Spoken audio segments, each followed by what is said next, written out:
Shalom, selamat malam Bapak Ibu Jemaat yang dikasihi Tuhan Yesus Kristus.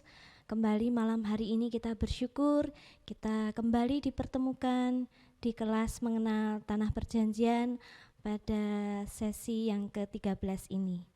Mari Bapak Ibu kita siapkan hati kita untuk mengikuti kelas ini. Namun sebelumnya marilah kita memuji membesarkan nama Tuhan dan kita akan berdoa.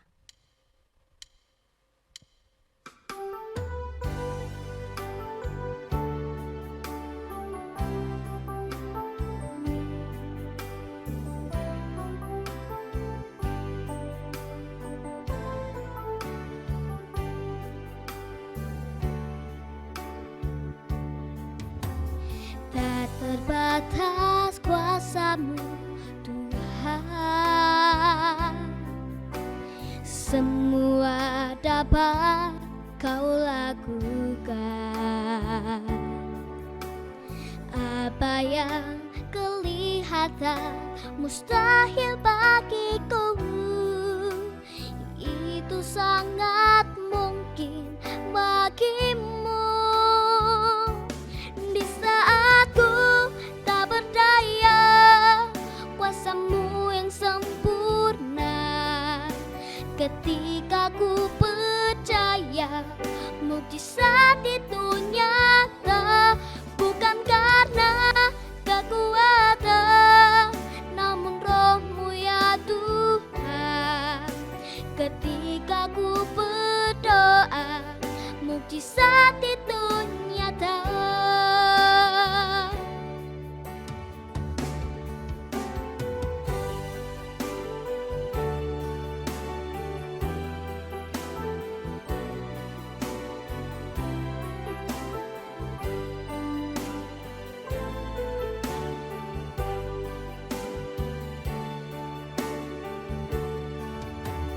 Tak terbatas kuasa-Mu Tuhan, semua dapat Kau lakukan. Apa yang kelihatan mustahil bagiku, itu sangat mungkin bagimu.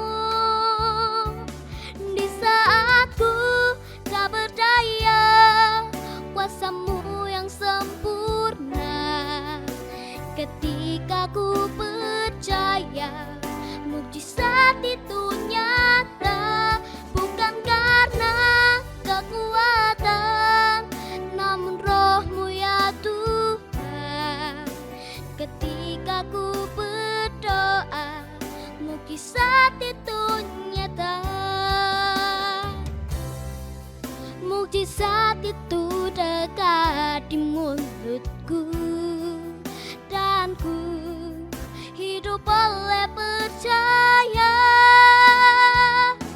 Di saat ku tak berdaya, kuasa-Mu yang sempurna. Ketika ku percaya, mukjizat itu nyata. Bukan karena kekuatan, namun Roh-Mu ya Tuhan. Ketika ku berdoa, mukjizat itu nyata. Ketika ku percaya, ketika ku berdoa, ketika ku percaya, mukjizat itu nyata.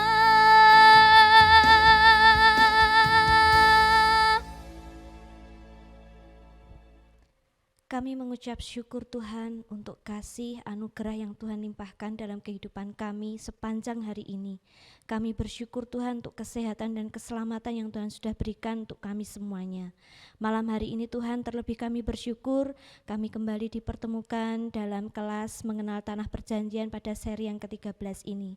Mari Yesus, mari Allahku, siapkan hati kami semua Tuhan, jemaat-Mu, anak-anak Tuhan yang mencintai Engkau dalam mengikuti kelas ini. Kiranya kami semua diberkati oleh kuasa, karunia, dan mujizat Tuhan yang selalu hadir dalam kehidupan kami. Terima kasih Tuhan, terima kasih Allahku, kami mau membuka hati kami, membuka telinga kami untuk mengikuti season ini ya Tuhan. Berkati hamba-Mu yang akan menyampaikan materi ini, kiranya urapan Roh Kudus menyertai, sehingga semuanya mendatangkan berkat untuk kami semua, dan kami kembalikan untuk hormat dan kemuliaan nama Tuhan. Terima kasih Tuhan, kami menyambut kelas ini hanya di dalam nama Tuhan Yesus Kristus, kami berdoa dan bersyukur. Haleluya, amin. Haleluya, saudara. Saya ingin ngajak kita menyanyi sama-sama yuk. Heavenus Shalom Aleihim, Heavenus Shalom Aleihim, Heavenus Shalom Aleihim, Heavenus Shalom, Shalom, Shalom Aleihim. Wah, ini lagu ini kalau kita di Israel sangat-sangat populer, saudara ya. Jadi ini menjadi sebuah hal yang indah untuk kita bisa mengerti bagaimana kita begitu bersuka cita kalau ada di sana. Ada damai sejahtera untuk Israel. Saudara, saya berharap ini akan menjadi sebuah pelajaran penting sepanjang pertemuan kita. Saya mengapresiasi saudara yang mengikuti 12 kali pertemuan. Wow, jempol deh untuk saudara semua ya. Karena tidak mudah orang hari ini belajar, tidak semua orang suka belajar. Dan khususnya saudara yang rindu ke Israel, ada teman yang mau ke Israel, saudara kasih tahu harus nonton 12 seri ini supaya kita tidak betul-betul nol ketika ke sana. Jadi saudara punya gambaran. Karena saya pastikan walaupun kita ada di sana, saudara tidak akan mendapatkan pelajaran secara lengkap. Kenapa? Karena lebih banyak kita jalan, lebih banyak kita mungkin melakukan aktivitas lain sehingga mungkin pelajaran-pelajaran yang banyak seperti ini kurang begitu dapat begitu ya. Jadi Pak sarankan bagi yang mau ke Israel untuk menonton tayangan 12 seri ini dan mungkin plus juga apa yang kita pelajari hari ini. Baik saudara, kelas hari ini adalah merespon saudara yang masih rindu belajar. Waktu saya umumkan di pertemuan ke-11 bahwa minggu besok kita akan terakhir, beberapa orang WA saya, beberapa orang menyampaikan, aduh jangan dong Pak, kami masih ingin terus belajar.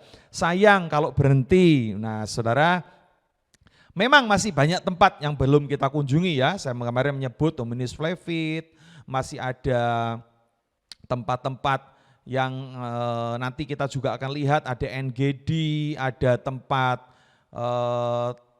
gereja kenaikan Kristus, masih banyak sekali saudara yang belum kita datangi, tetapi saya berpikir ini cukuplah untuk kita bisa memahami jika saudara mau ke Israel, hal-hal 12 pertemuan ini adalah hal yang sangat-sangat penting. Nah, pertemuan kali ini adalah pertemuan di mana kita ini bonus. Wah, ini menyenangkan, kalau saudara terima bonus kan menyenangkan saudara. Nah hari ini kita akan belajar bukan untuk mengunjungi tempat-tempat khusus, tetapi saya ingin memperkenalkan tentang benda-benda di Israel. Nah benda-benda ini tentu saja benda-benda yang sangat populer. Nah saudara, kita akan belajar tentang benda-benda ini, apa sih maksudnya, di mana sih Alkitab menuliskan tentang hal ini, dan yang penting apa nilai rohani bagi kita. Oke, siapkan catatan saudara kalau mau mencatat. Hari ini kita akan belajar tentang sebuah benda yang sangat khusus. Apa itu? Talit. Oke, ini adalah sebuah kata yang sangat penting karena ini menjadi sebuah nama benda itu, talit. Boleh deh ucapkan sama-sama, talit, 2, 3, talit, saudara. Nah, saudara, talit ini adalah benda yang saudara lihat di gambar saya itu sebagai kerudung doa. Nah, saudara bisa lihat ada yang garis-garis ya, jadi itu adalah talit, itu digambar. Saudara seringkali akan melihat talit ini ketika saudara melihat orang sedang berdoa di tembok ratapan. Saudara akan melihat banyak orang memakai talit ini. Nah saudara, apa sih arti talit? Apa sih yang Alkitab tulis tentang talit? Karena Alkitab terjemahan LAI, terjemahan baru dari Lembaga Alkitab Indonesia tidak menulis tentang kata ini, talit. tetapi dipakai kata yang lain. Nah, hari ini kita akan belajar supaya kita tahu, oh ternyata maksudnya ini. Dan ada nilai-nilai atau pasti pemahaman baru buat saudara semua. Mari kita mulai. Yang pertama, kita pelajar tentang talit. Suatu kali Tuhan meminta Musa membangun kemah suci. Dan Musa diminta juga untuk membuat perkakas, pakaian imam, dan lain sebagainya. Ada sebuah benda yang juga dimintakan Tuhan untuk dibuat, yaitu namanya jumbai, peringatan. Nah, mari kita akan lihat di dalam Alkitab kita, dalam kitab Bilangan pasal 15 ayat 37 sampai 41. Tidak ada kata talit tapi ada kata jumbai. Nah, itu sama. Jumbai, talit itu sama. Mari saya akan baca untuk kita semua. Ayat 37 mulai. Tuhan berfirman kepada Musa, berbicaralah kepada orang Israel. Jadi ini bukan khusus para imam ya. Jadi seluruh orang Israel, katakanlah kepada mereka bahwa mereka harus membuat jumbai-jumbai punca itu pada punca jubah baju mereka. Turun-temurun dan dalam jumbai-jumbai punca itu haruslah dibubuh benang ungu kebiru-biruan. Maka jumbai itu akan mengingatkan kamu apabila kamu melihatnya kepada segala perintah Tuhan sehingga kamu melakukannya dan tidak lagi menuruti hatimu atau matamu sendiri. Seperti biasa kamu perbuat dalam ketidaksetiaanmu terhadap Tuhan. Maksudnya supaya kamu mengingat dan melakukan segala perintahku dan menjadi kudus bagi Allahmu. Akulah Tuhan Allahmu yang telah membawa kamu keluar dari tanah Mesir supaya aku menjadi Allah bagimu. Akulah Tuhan Allahmu. Perhatikan, sekali lagi saya akan ulang karena tadi agak belibet ya bacanya. Saya baca di ayat 38. Berbicaralah kepada orang Israel dan katakanlah kepada mereka bahwa mereka harus membuat jumbai-jumbai pada punca baju mereka. Turun-temurun. Dan dalam jumbai-jumbai punca itu haruslah dibubuhkan benang ungu kebiru-biruan. Perhatikan saudara, ini perintah Tuhan bukan untuk imam, tapi untuk semua orang Israel. Jadi semua orang Israel harus membuat jumbai-jumbai. Jumbai-jumbai itu semacam mungkin kita ngomongnya ronce-ronce begitu ya. Itu dibuat di ujung-ujung jubah mereka. Nah saudara, untuk apa? Supaya kalau orang Israel melihat jumbai-jumbai itu, atau dalam bahasa aslinya dipakai kata talit, saudara, ini mengingatkan bahwa kita harus mentaati perintah Tuhan. Jadi jumbai-jumbai itu dibuat untuk mengingatkan bahwa segala perintah Tuhan harus kita lakukan. Nah, ini menjadi sebuah peringatan yang baik buat orang Israel. Maka mereka membuat namanya jumbai-jumbai di ujung jubah. Nah, dulu pakaian ini adalah sebenarnya dibuatkan untuk pakaian dalam. Jadi kalau sekarang kita ngomong ya semacam rompi dalam. Kalau singlet kan di dalam ya, tapi enggak keluar. Tapi setelah baju ada semacam rompi. Nah, rompi itu dibuatkan untuk menjadi sebuah jumbai-jumbai, dibuat jumbai-jumbai untuk mengingatkan orang tentang firman Tuhan harus dilakukan. Nah, sekali lagi, dulu adalah dipakai untuk pakaian dalam. Nah, saya akan tunjukkan gambarnya untuk saudara. Nah, ini dia. Ya, di samping kiri itu adalah semacam rompi. Jadi, setelah baju, maka dipakaikan rompi ini. Ya, tinggal dimasukkan dari kepala. Nah, kemudian rompi itulah yang ada jumbai-jumbainya. Sehingga kalau dipakaikan rompi luar lagi atau jas, jumbai-jumbai itu masih terlihat keluar, sehingga setiap kali orang melihat jumbai-jumbai ini, mereka akan diingatkan untuk melakukan perintah Tuhan. Nah saudara, pakaian ini disebut talit katan atau dalam bahasa Ibrani disebut tzitzit. Tzitzit ini adalah talit atau jumbai-jumbai. Saudara, sekali lagi awalnya dipakai sebagai jubah bagian dalam.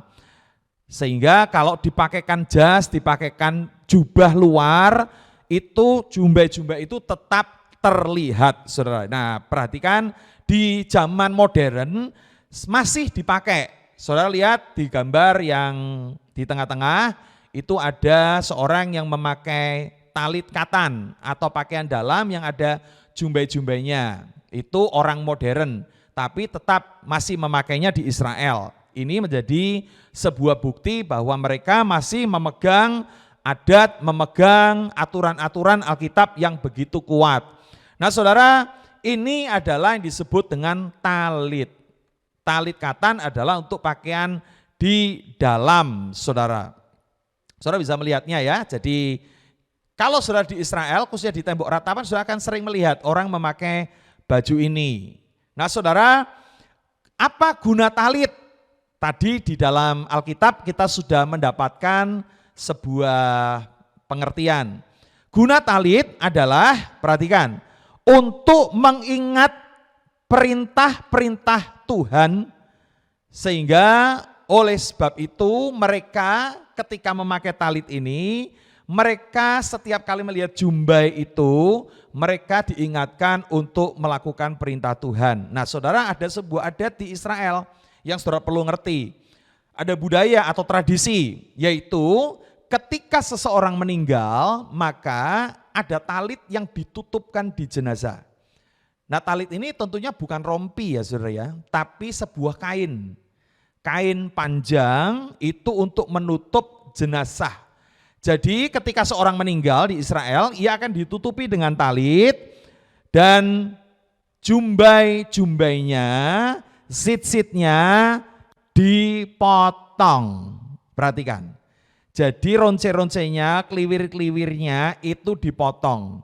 Padahal kan jumbai-jumbai, ronce-ronce itu untuk mengingatkan seseorang untuk melakukan perintah Tuhan. Nah, kalau orang sudah mati maka ronce itu dipotong. Artinya apa? Orang yang kalau sudah mati sudah tidak lagi bisa melakukan perintah Tuhan. Makanya saudara, hidup ini kesempatan. Jadi ini nilai yang sangat dalam ya. Sehingga kalau ronce itu dipotong, jumbai itu dipotong, maka dianggap orang ini sudah mati dan tidak lagi bisa melakukan perintah Tuhan. Itu tradisi Yahudi, sehingga kewajibannya di bumi sudah berakhir. Tandanya apa? Kain talit itu jumbainya dipotong semua, saudara. Mulai menangkap ya, ini pelajaran penting tentang tradisi Yahudi, tentang talit, saudara. Nah, itu sebabnya kalau orang mati tadi dikatakan, jumbai ditutupi kain talit, kemudian jumbai dipotong, orang itu dianggap sudah mati. Kenapa? Karena dia tidak punya kewajiban lagi. Nah, saya ingin mempertegas ini untuk satu kisah di dalam Alkitab, saudara. Saudara ingat tentang Daud yang dikejar-kejar oleh Saul di En-Gedi. Sampai suatu kali Daud ada di En-Gedi dan Daud bersembunyi di sebuah goa. Kemudian Saul merasa pingin buang hajat, kebelet begitu, dan dia masuk ke sebuah gua untuk buang hajat. Dan ternyata ketika dia buang hajat di sebuah gua itu, dia nggak tahu bahwa Daud ternyata bersembunyi di dalam gua itu. Nah, ada satu kisah yang ditulis di dalam Alkitab, 1 Samuel 24 ayat yang kelima, dikatakan demikian. Lalu berkatalah orang-orangnya kepada Daud, telah tiba hari yang dikatakan Tuhan kepadamu, sesungguhnya aku menyerahkan musuhmu ke dalam tanganmu, maka perbuatlah kepadanya apa yang kau pandang baik. Daud punya kesempatan nih, Saul kan sedang buang hajat. Biar namanya raja, buang hajat kan ya tetap melepaskan baju kehormatan, baju kerajaan, baju perang. Namanya buang hajat dilepas semua, saudara. Termasuk talit yang dia pakai, saudara. Sehingga maka Alkitab berkata, Daud bangun lalu memotong punca jubah Saul dengan diam-diam. Saudara, apa yang dipotong, saudara? Bukan ujung jubah, bukan kain yang dirobek, Tapi sit itu, talit itu, jumbai itu yang dipotong oleh Daud. Artinya apa? Daud ingin mempertegas bahwa kamu tidak bersenjata, kamu sedang melepaskan baju dalammu, kamu sedang tidak memakai baju karena engkau sedang buang hajat, engkau tidak bersenjata. Jadi ada dua hal yang Daud ingin sampaikan di dalam hal ini. Yang pertama, aku bisa membunuh kamu kapan saja karena kamu tidak bersenjata. Makanya aku buktinya talitmu saya potong, jumbaimu tak potong. Nah saudara perhatikan, dan nilai yang kedua, Daud ingin menunjukkan bahwa memotong punca jubah Saul itu menyatakan bahwa Saul sebenarnya sudah mati, saudara. Dia sudah mati, kenapa? Karena dia seperti orang yang tadi saya katakan jenazah, yang kalau mati ditutup dengan talit yang puncanya dipotong, jadi sudah tidak hidup lagi. Saudara, ini nilai yang sangat dalam kalau kita belajar Alkitab tentang talit ini, saudara. Nah, saudara, hari ini kita akan belajar terus tentang talit ini. Saudara, bagaimana talit yang lain, bentuk yang lain? Yang pertama tadi ada baju dalam, yang kedua dalam bentuk kain yang panjang, yang ketiga dalam bentuk syal, saudara. Nah, saya akan tunjukkan, saya punya syal itu, ya.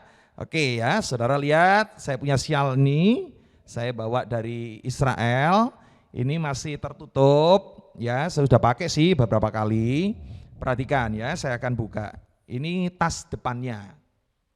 Ya, ada logonya nih, ada logo ya, dan saudara lihat ini saya keluarkan talitnya. Oke, nah saudara ini yang disebut dengan syal doa, talit. Oke, baik, memang bentuknya kain panjang, perhatikan, nah di ujungnya ada jumbai, perhatikan ya, ada talit atau sit tadi. Nah bagaimana memakainya? Kalau sehari-hari orang memakainya dengan mengalungkan.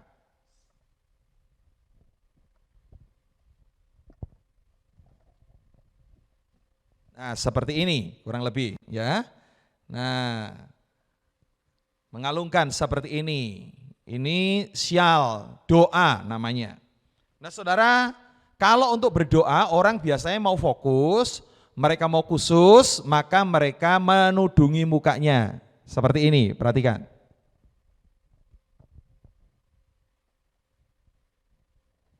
Sambil tangannya memegang punca jubah ungu kebiru-biruan.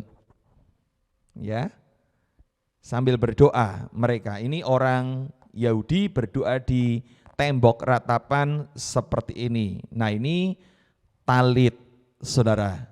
Ini yang saya ingin tunjukkan kepada saudara tentang benda yang sangat khusus ini. Nah sehari-hari mereka biasa mengalungkan sebagai syal. Untuk apa? Mereka mengingat. Ini apa? Mengingatkan tentang kita harus melakukan perintah-perintah Tuhan. Nah tadi kalau namanya ujung punca, ujung jubah Saul itu ini yang dipotong, ya. Ini yang dipotong nih. Ini punca jubah. Ini ujung talit. Ini yang dipotong. Nah, ini yang tadi saya katakan, kalau orang mati ditutup kain talit, maka talit ini talinya dipotong. Sebagai bentuk kita tidak lagi bisa melakukan perintah Tuhan. Tugasnya sudah selesai ketika mati. Makanya ketika hidup adalah sebuah kesempatan. Saudara mau berbuat baik, ya ketika kita hidup. Saudara mau mengampuni ketika kita hidup. Baik, ini saya tunjukkan kepada saudara tentang gambarnya. Itu talit ya, di samping paling kiri itu yang digantung. Nah dalam sehari-hari orang memakainya seperti saya ini ya, seperti di gambar tengah. Nah sekali lagi kalau orang mau berdoa biasanya dikerudungkan. Ya ditutup seperti ini saudara. Nah ini menjadi sebuah budaya atau tradisi yang masih sampai hari ini. Saudara, saya ingin memberikan kepada kita sebuah pemahaman begini. Peristiwa tentang talit ini bukan hanya terjadi pada saat Daud memotong puncak jubah Saul, di mana ini yang dipotong ya. Ini yang dipotong bukan kain yang dirobek, tapi ujung puncak jubah Saul yang dipotong, saudara. Nah, ini yang membuat Daud menyatakan bahwa sebenarnya kamu sudah mati. Ada peristiwa lain lagi tentang kain seperti ini, kain doa atau syal doa ini. Di bagian Alkitab mana Pak Tony? Mari kita akan lihat. Ini di tafsir Talit, saudara. Perhatikan ya, dalam kisah tentang naiknya Elia ke sorga. Saya akan baca 2 Raja-Raja, pasal yang kedua ayat yang ketiga. Saya akan bacakan buat kita semua. Sesudah itu dipungutnya jubah Elia yang telah terjatuh, lalu ia berjalan hendak pulang dan berdiri di tepi sungai Yordan. Ayat 14, ia mengambil jubah Elia yang telah terjatuh itu, dipukulkannya ke atas air itu sambil berseru, di manakah Tuhan Allah Elia? Ia memukul air itu lalu terbagi ke sebelah sini dan ke sebelah sana, maka menyeberanglah Elisa. Saudara tahu kisah ini kisah yang sangat terkenal ya. Elia nabi besar itu, dia tidak mengalami kematian. Tuhan menjemput dia dengan kereta berapi, tapi Elisa muridnya berkata, Bapak, kalau engkau naik ke surga, aku minta satu hal, yaitu 2/3 rohmu. Nah, maka tidak tahu bagaimana caranya, tapi yang jelas ketika Elia sedang naik ke surga, maka ada satu peristiwa yang ditulis oleh Alkitab. Apa itu? Dikatakan jubah Elia terjatuh. Saudara, kemudian jubah ini dipungut oleh Elisa dan dengan jubah ini Elisa memukul sungai Yordan dan terbelah. Saudara, mari kita akan lihat. Apakah ini jubah Elia? Jubah seperti apa? Para penafsir Alkitab menafsir bahwa ini adalah talit. Saudara, kalau jubah Elia yang jatuh berarti Elia tidak pakai jubah dong dia naik. Bukan jubahnya yang jatuh, tetapi sial doanya, kain doanya yang jatuh, saudara ya. Kain doanya yang jatuh sehingga dipungut oleh Elisa dan dengan talit ini dipukulkan sungai Yordan, maka sungai Yordan terbelah menjadi 2, saudara. Jadi arti dari jubah Elia yang terjatuh itu ditafsir oleh ahli-ahli Alkitab bahwa itu adalah talit dalam bentuk syal doa dari Elia yang terjatuh, saudara. Ketika dia naik ke surga dengan kereta berapi, saudara. Nah, ini peristiwa yang luar biasa lagi, saudara ya, untuk kita pelajari. Peristiwa apa lagi Pak Tony di dalam Alkitab tentang talit? Wah, masih ada, saudara. Apa itu? Saudara ingat tentang seorang perempuan yang luar biasa namanya Rut, orang Moab itu, ketika dia pulang ke Israel mengikuti mertuanya, maka dia bekerja di perkebunan atau ladangnya Boas. Dalam sebuah kesempatan, saya ingin baca Rut pasal yang ke-3 ayat yang ke-9. Bertanyalah ia, ini Boas tanya, siapakah engkau ini? Jawabnya, aku Rut hambamu.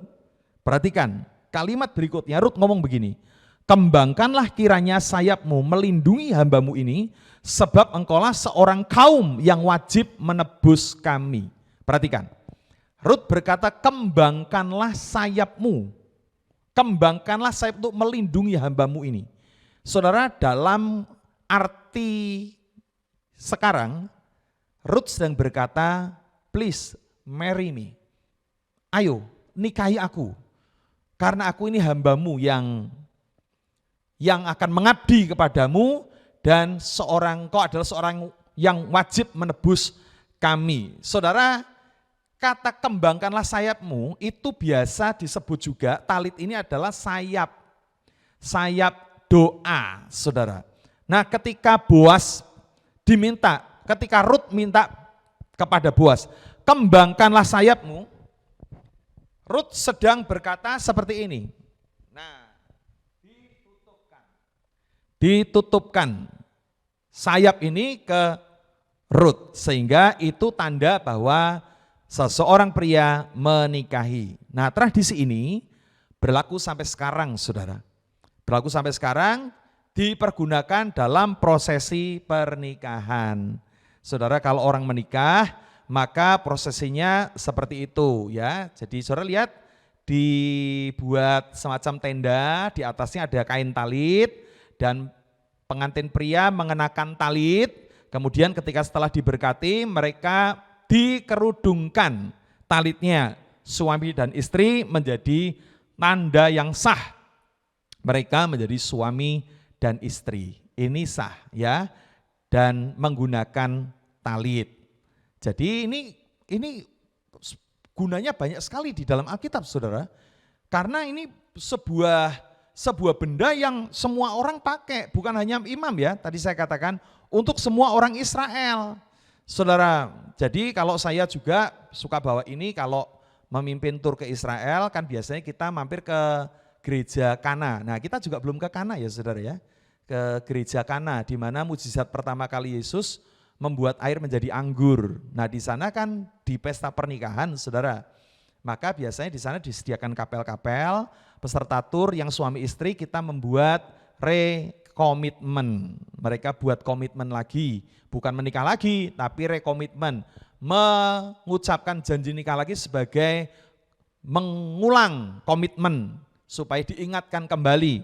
Nah, biasanya saya menggunakan ini mengerudungi mereka dengan talit supaya mereka juga merasakan di Israel seperti itu tradisinya, saudara. Nah, ini menjadi pengetahuan buat kita. Jadi talit ini dipergunakan untuk prosesi pernikahan. Dasar ayatnya apa? Nah, ini dasar ayatnya adalah perkataan Rut. Kembangkanlah sayapmu. Saudara, ini adalah di mana seorang pria menikahi seorang wanita. Saudara, ini pengetahuan ya, saya berharap ini membuat kita mulai ada pencerahan-pencerahan yang baik untuk kita bisa pahami. Oke, saudara. Nah, ini perjanjian lama. Terus di perjanjian baru ada peristiwa apa, Pak Tony? Tentang talit ini. Saudara, saya mau kasih tahu ada satu peristiwa yang sangat penting yang saudara harus tahu. Ada banyak gambar yang keliru menggambarkan tentang ini. Tapi saya senang gambar dari artis ini gambar yang paling betul menurut saya. Peristiwa apa dalam perjanjian baru tentang talit? Saudara, perhatikan. Nah, saudara tahu kisah ini, kisah yang sangat terkenal. Lukas 8 ayat 43 dan seterusnya itu memuat kisah seorang wanita yang 12 tahun pendarahan. Dan ketika dia mendengar Yesus akan lewat, maka dia berusaha untuk mendekat, tapi karena orang banyak dia susah sekali, maka dia berkomitmen, berkata dalam hatinya, asal ku jamah saja. Nah, mari kita akan baca ayatnya ya, supaya enggak keliru. Perhatikan ayat 43 sampai 44. Adalah seorang perempuan yang sudah 12 tahun menderita pendarahan dan yang tidak berhasil disembuhkan oleh siapapun. Jadi 12 tahun bukan dia enggak usaha. Dia sudah kesana kemari, tetapi dia enggak bisa disembuhkan oleh siapapun.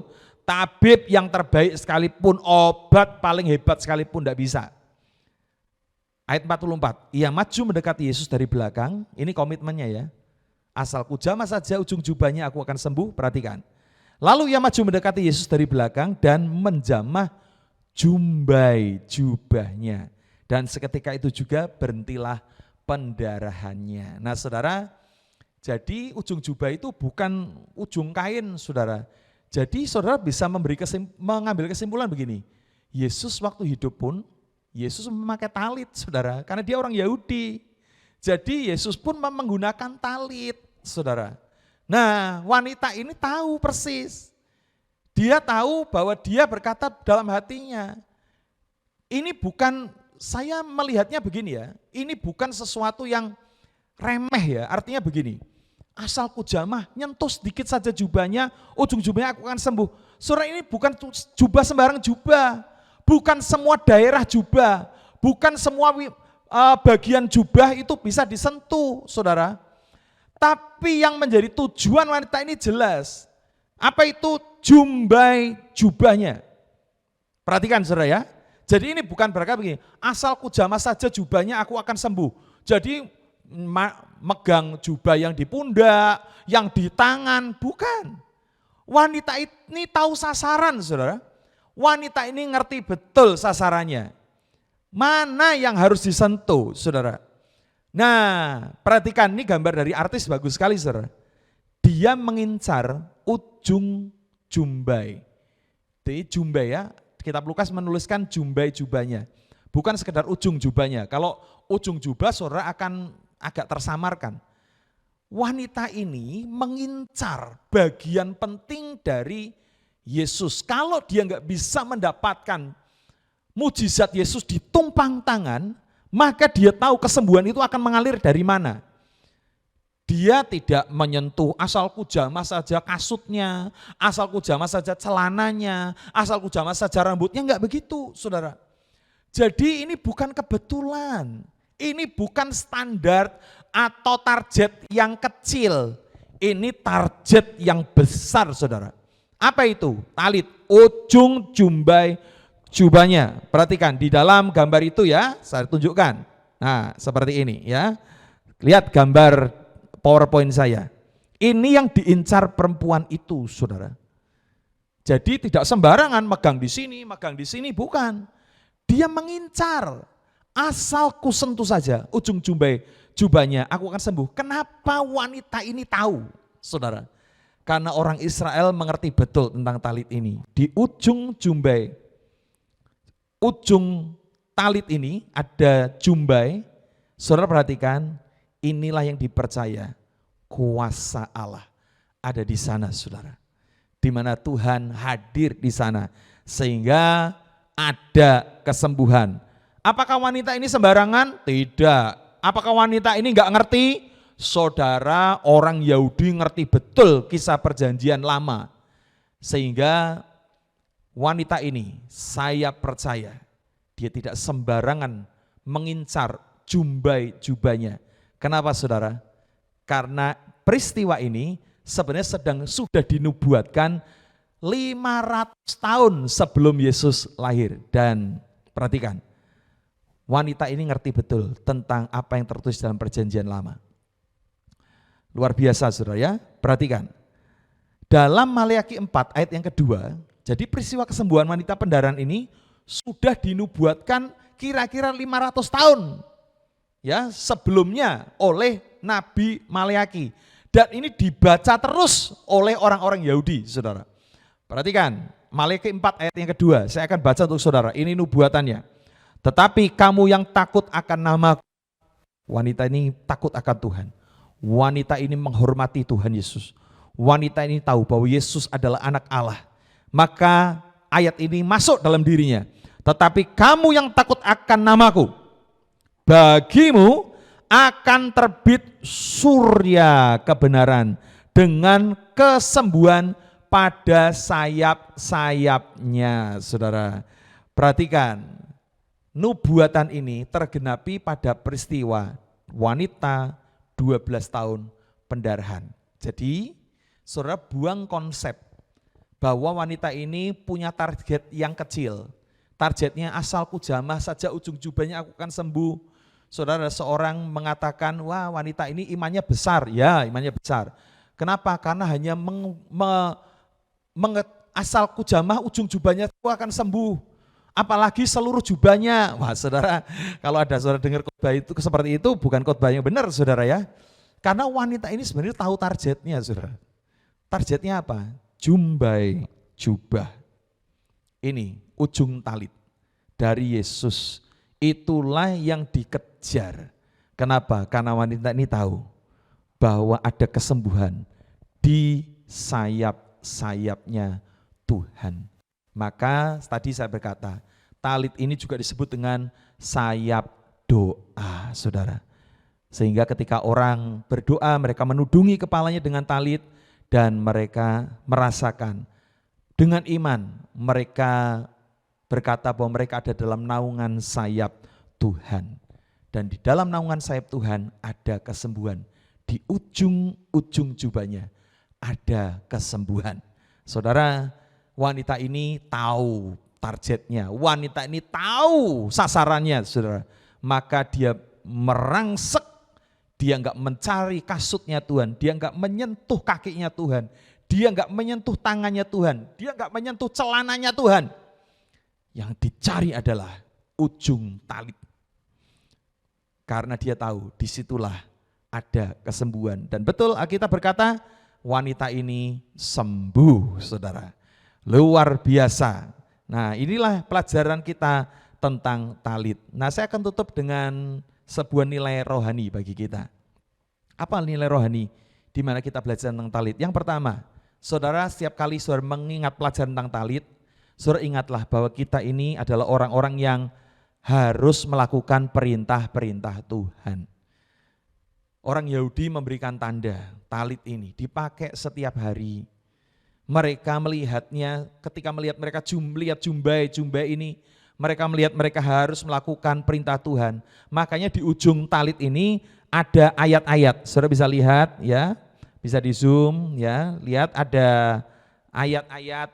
Nah, ini di ujung jumbai ada ayat, di bolak-balik ada ayat, saudara ya. Di sini juga ada ayatnya. Nah, saudara, ini ada ayatnya juga. Saudara, ini ayat-ayat yang tertulis dan salah satu ayatnya adalah Malayaki 4 ayat yang kedua tadi, saudara ya, di mana kita belajar tentang bagaimana ada kesembuhan di sayap-sayap doa ini. Saudara, itu sebabnya hari ini kita mengingat bahwa talit mengingatkan kita akan perintah-perintah Tuhan, harus kita melakukan perintah Tuhan. Yang kedua, mengingatkan tentang kehidupan doa. Saudara, talit ini sayap doa, saudara. Setiap kali engkau mengenakan talit, setiap kali orang Yahudi mengenakan talit ini, mereka mengingat harus mereka berdoa. Maka tembok ratapan enggak pernah sepi, karena mereka terus berdoa kepada Tuhan. Mereka berdoa. Pertanyaan saya hari ini, bagaimana dengan kehidupan doa saudara?